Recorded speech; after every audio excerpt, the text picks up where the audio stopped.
Hello, everybody. Welcome to another episode of the Inside Out Culture podcast. I'm Colin Ellis. And I'm Kath Bishop. And today we're going to be looking at the case of Boeing and thinking about what's gone wrong in their culture with a view to look under the surface of what it means to have a real safety culture and to think about the role of whistleblowing within that. But before we start delving into those real details around the culture that enables some of the crises that have happened at Boeing, give us a bit of a scene setter, Colin, about Boeing and recent challenges that they've faced. I always think with things like transportation, it's not something that we want to overly think about, Kath. Particularly airline security, when we're just getting onto planes, we all don't want to think about it. But of course, as soon as something happens on an airline, it's immediate cause for concern. And this was the case in 2019 and then 2020, when two Boeing relatively new planes, the 737 Max, went down in Indonesia and Ethiopia with a loss of almost 350 lives. Now, at the time, the Boeing executive, they didn't really know what was wrong. And so they didn't really respond in the way that we would expect. And it was really down to countries to actually ground the 737 MAX plane. So there wasn't really a response from Boeing other than the usual, going through the motions in terms of making sure that things were investigated properly. But actual countries started I suppose, become fearful of what could happen for other planes, and they started to ground them. And then the FAA grounded all 737 MAX planes. So this investigation was ongoing. In response, Boeing fired the top executive of its commercial airlines division. That was Kevin McAllister. They also eventually fired Dennis Muhlenberg, who was the chief executive. And they installed Dave Calhoun as the CEO, who was a bit of a Boeing veteran. He'd been there a number of years, and we'll come back to Dave Calhoun shortly. Now, when the investigation into the accidents was finally kind of completed in 2020, it found just like a litany of errors. And I read the report, just so many things. It would take 30 minutes just to describe all of the things that they found. But essentially, that not only were the mechanical things, there were specific things within the culture of Boeing itself, which then contributed to kind of an undermining of its production and its quality processes. And then it all seemed to go quiet for a couple of years. Boeing was recovering nicely from COVID and the crisis that hit the airline industry. And then in January 2024, the plane was back in the news when a door fell off an Alaskan plane just after it had taken off from Portland. No one was injured, thankfully, because it had just happened just as it had taken off, and they managed to land the plane. And then on March 12th of this year, a Boeing whistleblower, a guy called John Barnett, really courageous guy, who had shone a light on Boeing's, not only its culture and its safety practices, and he was determined. He was one of these people who was determined to change the culture at Boeing. Unfortunately, he was found dead in his truck in a suspected suicide. And at the time, he told the BBC, I went and read his interview with the BBC, that under pressure workers had been deliberately fitting substandard parts to aircrafts on the production line. He even said that parts had had to be removed from scrap bins and fitted to planes because the pressure to keep production up was so high.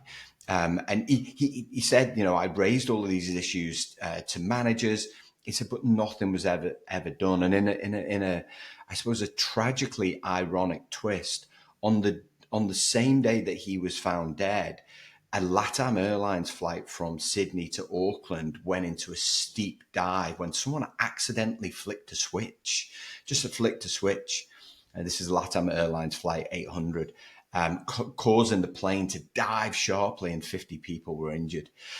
And just as we're recording this, we traded messages yesterday. We planned to record this podcast, and just yesterday, which was March 25th, Dave Calhoun, the CEO, resigned over questions over its safety record.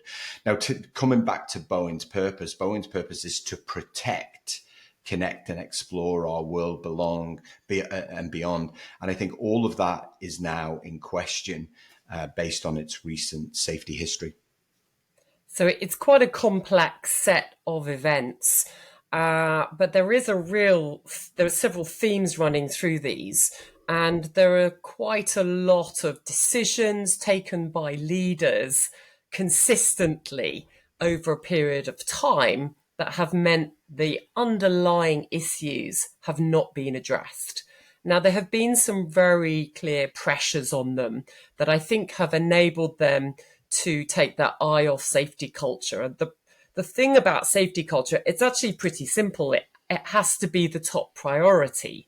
And if you at any point start to compromise that, then you are starting off a series of events that could end up exactly as they have for Boeing. But I think there are sort of three things that have really challenged them, that they've managed poorly, and if you like, responded in a way driven by short term gains. That is that they have basically put safety. They compared it to getting their stock price right. They've looked at commercial imperatives to be, to kind of be more competitive. And so we've got to change some things in order to be more competitive. They've had this sort of greater competition from Airbus, that's been kind of pushing them along. That has meant they've gone, right, how could we improve things short term? Let's start chipping away at actually some of the fundamentals around the safety culture. So they started to sort of see safety culture as something that could be changed in order to get your commercial gains. And that is a fundamental shift in your priorities. That means you're then really laying yourselves open to this sort of crisis down the line, not immediately. And of course, stock prices, you get much more immediate returns. So you're driven to go, well, if we do this, it'll help us in the short term. But fundamentally, you're no longer running a safety first culture. And I think sort of the other piece is that the oversight system they had with the Federal Aviation Administration meant that they started cutting corners on some of the training so that they'd have a cheaper way of training. And when things were sort of, shown that, oh, actually, this isn't responding very well, there are kind of issues now because we've got a bigger engine on board, they took shortcuts to fix it.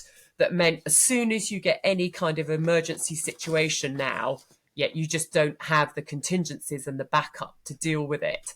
So we see commercial pressures, we see the sort of competition in the marketplace, and we see your oversight structures. Those are where you would get accountability and some checks and balances, all eating away at a safety first culture. Yeah, and I to add to that, Kath, because I think you mentioned these kind of commercial pressures. For me, it really all ties back to the focus on business results. And Boeing. When I read about Boeing, their safety culture used to be absolutely exemplary. And then they merged with McDonnell Douglas in the 90s. And McDonnell Douglas at that time had this real kind of focus on profit. And you kind of want both. And I still think, and I'd be interested if you see this as well. I still think there's a real focus on many organizations on making money. Now, don't get me wrong. I understand why that would be, but it's making money over building culture. I read a really interesting statistic that Boeing actually spent more paying dividends than they actually did on research and development of their own planes, which is a way to win future business. You spend money on research and development only do you ensure safety, not only employee safety, but customer safety. But actually, this is how you get a competitive advantage over people like Airbus. And really, the airplane market now is Boeing or Airbus. And so, I'm interested for you. Is this something that you see in your work? I definitely see it in mine. I work with one organization who spent more on photocopy paper. Remember, photocopiers are almost dead now because we've got the technology. We don't have to do it. They spent more on photocopy paper than they did on their culture. Is that something that you see? So we're back to that topic of, metrics and incentives and human behavior. And I see that all the time. So you're right. They actually tied, when they combined with McDonnell Douglas, they actually started actually tying the directors' rewards to the stock price. And at one level, you could say, okay, that's going to drive performance. But as soon as you do that, you need to go, what else could it drive? So a good thing might be a healthy interest in improving performance. Mm-hmm. But what else could it drive? That we don't take safety culture so seriously, for example. So you Right. need to, at that point, have something that's going to stop the downside of that incentive playing out. You've got to stop that somehow, or you've got to create another metric that balances that one. I mean, the Mm. sports world, in a way, offers us one of a kind of really easy analogy where you say it's all about the medal. And as soon as you say only the medal counts, then, okay, well, that becomes a route into which we might start contemplating taking drugs or bullying athletes or cheating in some way. Yeah, so we have to have that equal and opposite standard that says, no, that doesn't count as winning. A medal when you dope is not a medal. You'll be disqualified. That's not what we stand for. And you see sort of sport trying to actually get better at articulating that all the time. And as we start to see some of the hidden costs, you know, it's a bit more obvious if athletes are doping, but some of the bullying, some of the abuse that has gone in sports like gymnastics and many others, you sort of, there, it's a bit more hidden. And so actually we need higher standards of, you know, the ethics, behaviors that coaches and athletes and others exhibit in that sport. Yeah, that needs to be part of what we measure alongside the medal. So it's often that how piece. Are we actually measuring, you know, how we go about upholding a safety culture? Or are we actually just measuring the stock price? Yeah, you've got to sort of scaffold your metrics along the way to make sure that we're really understanding the behaviors that we're driving. And both are possible. You know, yes, you can have a really profitable organization. You really can. You know, you work with some of the big tech companies who are hugely profitable, but they also spend money on building a safe culture. We know, Kath, of sports teams that consistently win, but they do it in the right way. I was reading your book recently when we talk about this process of winning, and we'll definitely come back to this, where it's about taking the time to build the foundations of future success. But there isn't this instant gratification, and you mentioned that about the share price. But it is proven. It's proven that when you spend money to build a culture, it delivers on not only employee safety, but customer safety, production, and ultimately financial performance. And there's still this misguided view that cutting spend on culture and cutting corners will actually save the money and increase the profits, when the opposite is true. And so I think at the heart of this is this concept of what's known as psychological safety. And I think we should spend some time just unpacking that and talking about that. This is something that Amy Edmondson has been talking about since the late 1990s. And it's really coming to the fore, not before time, to be perfectly honest with you. You know, and psychological safety is really about the kind of collective belief of how team members and managers respond, or how they put themselves on the line. What's the response when they report something or raise a difficult issue, which was very much the case at Boeing. Is what is that response? And psychological safety, like much in the team building world, is one of those things that still to this day is downplayed a little bit. Oh, what do you mean safety? Or it's a very American thing to say. Or, oh yeah, all these emotions. Why do we need emotions in work? And yet, we lose 260 million days a year. 260 million people every year suffer from mental health issues, according to the World Health Organization, which costs $1 trillion in lost productivity. And yet I still don't feel that the concept of safety is that well understood. It's still, for me, Kath, I don't know about you, but it Mm. still seems to be all about physical safety and lost time through injuries rather than psychological safety. Yeah, we always like to overemphasize the physical, don't we, over the psychological, because it's a little bit easier to see. We're a little bit more comfortable. I've worked with construction companies who very admirably will start the day of a conference or any meeting with a safety moment, which is great because it's demonstrating safety comes first. But it is a physical safety moment, and we check the room and make sure there aren't wires are going to trip up, or think about sort of, making sure we know where the fire exits are. But actually, no one checks that people are feeling able to voice a question that they have, and that we've arranged the day so that it's not just the senior people who speak first. And, we're much less good at educating ourselves about that, understanding it, thinking about it. And so it's a word that I do hear used a lot, and yet I don't think we really have that depth of understanding. So actually, if you're right, Amy Edmondson, a guru at the Harvard Business Review, is the person to go to learn more about this. There are loads of videos. Her book, The Fearless Organization, which came out in 2019, encapsulates basically 20 years of her research that started in healthcare, that was looking at, because she used to research teams, and in the process of learning about teams, she started to realize the most critical thing was psychological safety, and that actually the medical teams that were exhibiting all the high performing behaviors you'd expect in a team, they seemed to be the ones that also were logging most mistakes. And initially she had a crisis moment thinking, oh no, all these ones that are communicating clearly, asking, challenging, they've logged more mistakes than the other ones where there doesn't seem to be any trust behaviors going on, until she, of course, realized that they're covering up the mistakes. Whereas the more high performing team that was, trusting and challenging and asking questions were actually writing down the mistakes so they could be addressed.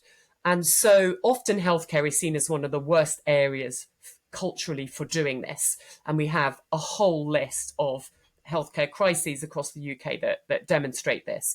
And so she started in healthcare and now has worked in a lot of different organizations.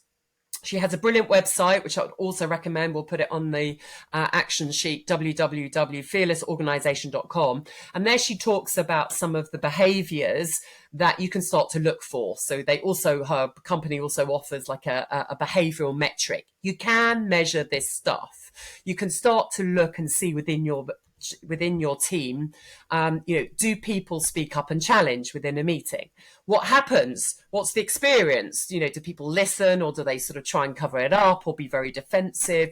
So it helps you, and you can easily find these online, these questions around learning behaviors, psychological safety. What are the characteristics? And we need to tune into them. We need to then think a good meeting is not one where we get through the agenda and have some action points. A good meeting is where these behaviors are present and we can see them. And so for leaders to start setting goals around psychological safety, not just outcomes all the time.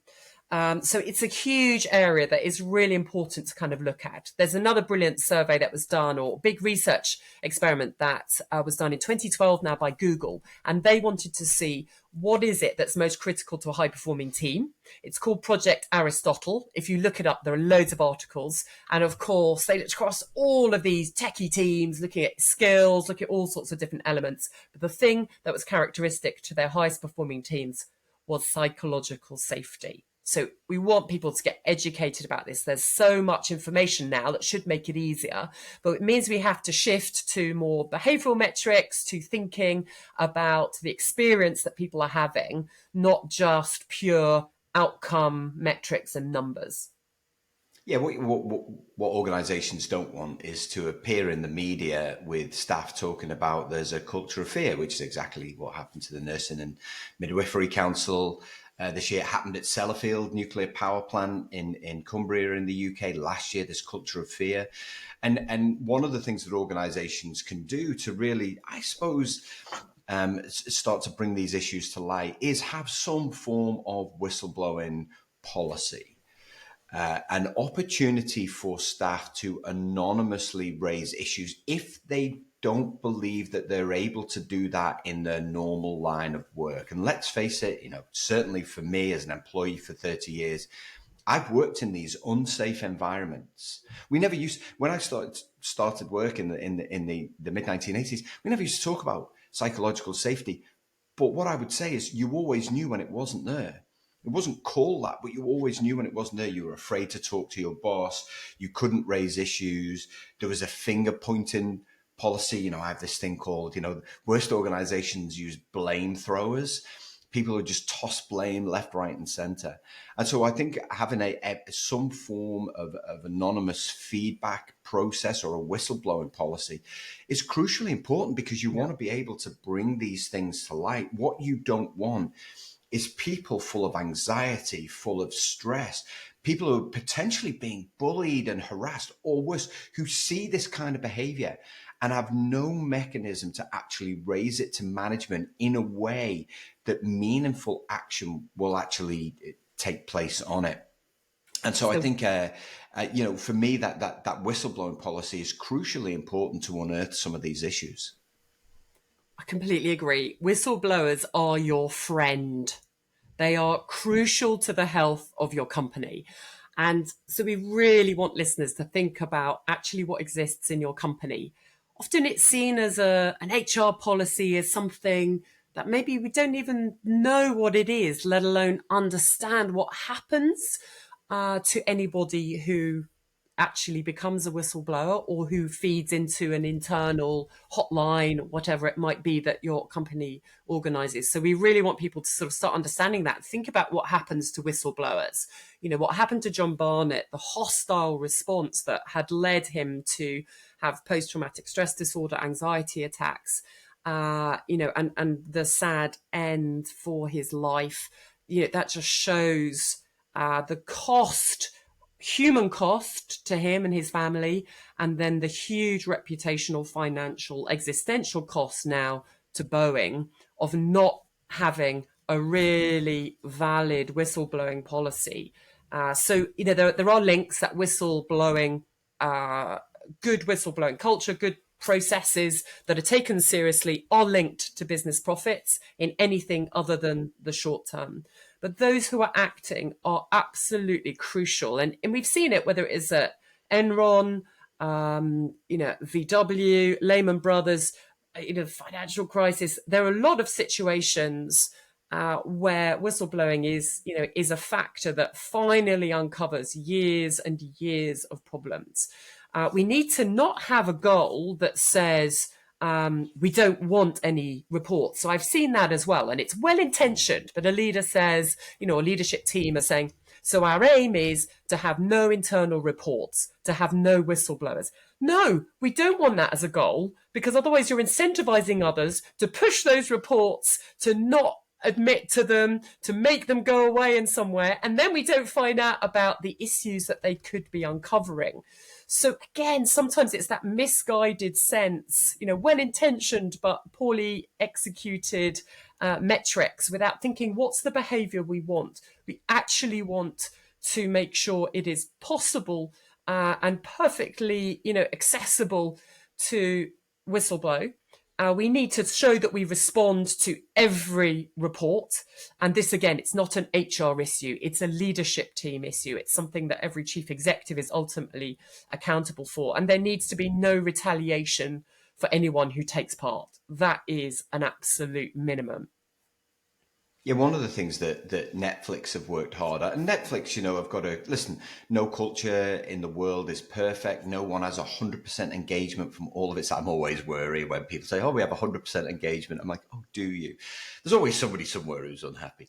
But Netflix have worked really, really hard on removing barriers to feedback. And this is something that Reed Hastings talked about in his book, No Rules, Rules. And I think the phrase is, and forgive me if I'm misquoting, he says it's tantamount to being disloyal to the company if you fail to speak up when you disagree or you have feedback that could be helpful. But of course, in order to be able to do that, there can't be any blame. That feedback has got to be welcomed. There's got to be things that you can do with it. And in my book, Detox Your Culture, which is coming out soon, I talk about kind of a lot of the fact that a lot of feedback reaches HR departments and then it doesn't go anywhere. Now, I don't want to betray what we're talking about here and make make HR the scapegoat. But CEOs have got to give HR that responsibility to hold people to account, to really dig into what are the root causes.